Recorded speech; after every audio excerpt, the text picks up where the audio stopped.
안녕하세요. 마음서점입니다. 어떤 감정, 화나 수치심, 죄책감 같은 불쾌한 감정을 불러일으키는 상황이 벌어졌습니다. 그래서 그 상황을 어떻게 바꿔보려는 의도를 내려놓고 감정을 충분히 느끼면서 흘려보냈는데 내가 잘 한 건가? 이건 놓아버린 게 아니라 포기한 거 아닐까? 이런 의문이 들 때가 있습니다. 이럴 때 저는 기준이 있는데요. 제 마음 상태를 보면 바로 알 수 있습니다. 데이비드 호킨스 박사님은 이것을 항복 상태라고 했습니다. 항복 상태란 어떤 일에 대한 격한 감정이 없어져서 어떤 일이 생겨도 괜찮고 안 생겨도 괜찮아져서 자유로워진다고 이야기합니다. 놓아버림 책에서 호킨스 박사님이 본인의 예를 들려주었습니다. 박사님이 어떤 사람에게 돈을 빌려주고 못 받게 되었는데요. 끊임없이 돈 거래 자체를 놓아버렸습니다. 계속 놓아버리고 나자 박사님의 마음이 변했죠. 돈이 필요한 사람에게 내가 돈을 선물한 셈 치고 돈을 돌려받을 기대를 놓아버렸습니다. 그러면서 돈을 못 받는 것에 대한 울분, 분노 대신에 감사하는 마음이 강해졌습니다. 그리고는 48시간이 되기도 전에 죄송하다며 빌려간 돈이 들어왔습니다. 말하자면 돈을 돌려받아도 좋고 안 돌려받아도 좋은 자유로운 상태가 되고 분노의 감정에서 감사한 마음으로 변하고 나서 돈을 돌려받게 된 것인데요.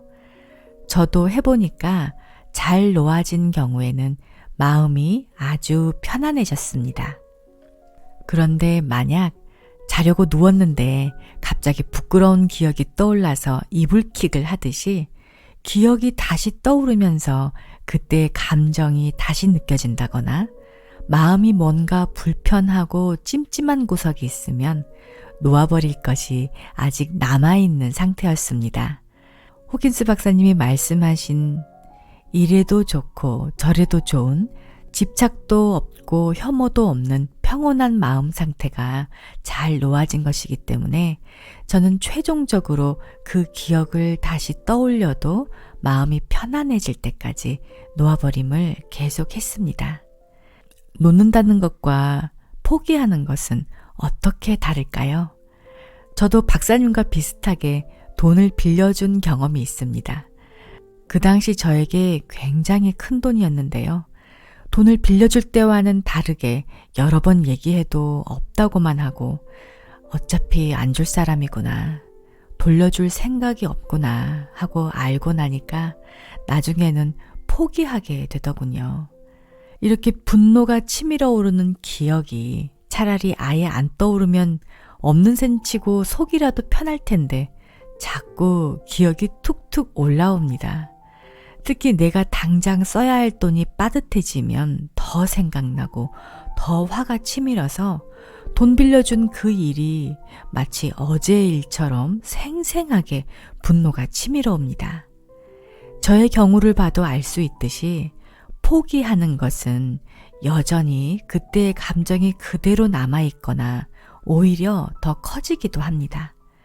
반면에 놓는다는 것은 그 기억 자체가 안 나거나 기억이 떠올라도 마음이 편안합니다. 놓아버림을 알고 난 후에 저는 빌려준 돈을 못 받은 그 기억, 그 사람에 대한 분노, 그렇게 그 사람을 쉽게 믿고 돈을 빌려줬던 어리석은 나 자신에 대한 분노를 떠올리고 놓아버렸습니다. 저도 호킨스 박사님처럼 마음이 편안해질 때까지 계속 놓아버림을 했습니다. 그리고는 저는 그 기억, 그 고통에서 해방되었습니다. 그렇게 죽이고 싶도록 증오했던 사람인데 그 사람도 먹고 살려다 보니 어쩔 수 없었겠지. 이젠 그 사람도 좀 편안해졌으면 좋겠다. 이런 마음까지 듭니다. 놓아버림 덕분에 저는 자유를 되찾았습니다. 과거의 기억에 매여서 시시때때로 분노를 느끼면 참 삶이 불행하게 느껴지거든요. 기억이 떠오를 때마다 내가 세상에서 제일 불쌍하고 제일 억울한 피해자인 느낌이 들기 때문인데요. 호킨스 박사님 말처럼 그 사건 때문이 아니라 그 감정 때문에 참 힘들었습니다. 그런데 그 기억에 얽혀 있는 감정을 놓아줌으로써 이제는 더 이상 화가 나지 않고 마음은 평온함을 되찾아서 그 불행감에서 해방됐습니다. 그런데 여기서 딜레마가 생깁니다. 그럼 그 돈이 날아간 거야? 마음만 편해졌지 결국 그 돈은 못 받은 거잖아. 놓아버리면 그 돈도 놓아버리고 결과적으로는 손해보는 거 아닌가? 이렇게 생각할 수 있어서 놓아버리는 것에 대한 거부감, 저항이 생길 수가 있습니다. 인간의 본능이 손해보는 걸 정말 싫어하잖아요. 그런데 해보면 정작 그 저항이 사라짐으로 인해서 나는 돈을 못 받고 있어. 난 억울해. 난 돈을 뺏겼어 하는 그 마음 상태가 풍요를 막는 저항이 됐었고 그 저항을 놓아버리고 나면 나에게 와야 할 풍요가 오게 됩니다. 박사님은 돈을 빌려준 그 사람에게 다시 돈을 돌려받았지만 저는 그 사람에게 직접 받지 않았어도 다른 방법으로 돌려받았습니다. 그때보다 훨씬 풍요로워진 것을 보면 알 수 있습니다. 꼭 그 사람에게 받아야지만 돌려받았다고 생각할 수 있습니다. 그런데 우주는 저에게 가장 적합한 사람을 통해서 가장 적합한 방법으로 돌려받게 하는 것 같습니다. 놓아버리게 되면 이렇게 현실이 변합니다. 즉 수치심을 놓아버리면 수치심을 느끼는 상황이 더 이상 안 생기고요. 두려움을 놓아버리면 나를 두렵게 만들던 상황이 사라지면서 생활이 안정되고 사람들이 나를 편안하게 대해줍니다. 김상훈 선생님의 채널을 보면 거울 명상을 통해서 억눌린 감정을 치유했을 때 현실이 어떻게 변했는지의 치유 사례가 계속 공유되고 있습니다. 참 신기하고 이상하죠? 나 혼자서 한 일인데 내 마음을 나 혼자서 치유했는데 어떻게 알고 사람들이 나를 다르게 대하고 현실이 변할까요? 내가 두려움을 놓아버린 것을 말한 적도 없는데 마치 그걸 주변 사람들이 느끼고 아는 것처럼요. 명상 중에 어떤 그물을 본 적이 있습니다. 내면으로 깊이 들어가다 보면 드물게 어떤 체험을 하는 경우가 있는데요. 그때는 눈앞의 공간이 빛으로 된 미세한 그물처럼 차 있었어요. 내 마음은 나만 아는 게 아니라 온 우주가 다 알겠구나. 그렇게 막연하게 생각했습니다. 그런데 나 혼자서 내면 치유를 하는데 주변 사람들이 나를 대하는 것이 달라지고 현실이 변하는 것을 계속 체험하면서 정말로 마음과 마음이 연결이 되어 있나 보다.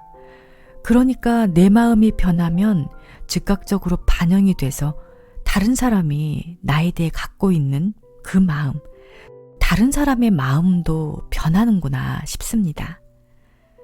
이렇게 마음과 마음이 연결이 되어 있으니까 자식에게 무슨 일이 생겼을 때 말을 안 해도 부모님의 꿈에 보인다든지 하는 그런 일이 생기는 것이겠죠. 이 망이란 것이 실제로 있는가 아니면 그냥 저의 착각인가 그것보다는 정말 다른 사람들이 나와 연결돼서 내 마음을 되비춰주는 거울 역할을 한다면 나를 힘들게 하는 사람들, 저 사람 때문에 너무 화가 나 죽겠어. 저 사람 때문에 내가 못 살겠어 하는 그런 마음이 들 때 그 사람의 탓이 아니라 내 마음에 미움이 들어있다고, 분노와 두려움이 내 마음에 들어있다고 그 사람을 통해서 알려주는구나. 그러면 결국 바로잡아야 할 것은 나의 내면뿐이겠다. 이런 생각이 듭니다. 사실 다른 사람의 마음을 바꿔보려고 해도 바뀌던가요? 저는 안 바뀌던데요. 오히려 갈등만 커지고 그 문제가 더 커지는 것을 수없이 경험했습니다. 그런데 내 마음을 바꿨을 뿐인데 다른 사람의 마음이 바뀌는 것을 많이 경험하고 있습니다. 그래서 지금도 어떤 사람을 보면서 화가 나고 밉고 그런 마음이 들 때면 아직 내 마음에 화가 남아있구나, 미움이 남아있구나, 그러면서 계속 놓아버림을 하고 있는 중입니다. 계속 하다 보면 점점 더 편안해지겠죠. 오늘은 여기까지입니다. 오늘도 함께 해주셔서 감사합니다.